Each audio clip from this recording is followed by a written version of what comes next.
Hello dear subscribers. Today I will tell you how you can easily change size of your icons on your desktop. So how you can do it. So for doing this you just need to press right button on your mouse, and after you will see your view.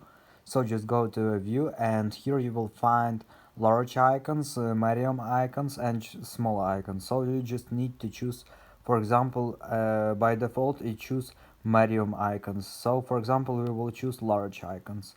So here you can see that it successfully changed for large icons. And when we press right button and just choose again, for example, small icons, here you can see that we successfully moved it to small icons. And when we choose medium, it will go back and change it by default how it was before we try to change our size of icons. So this is the way how you can do it. So thanks for watching, have a nice day, subscribe to my channel, click like, and goodbye.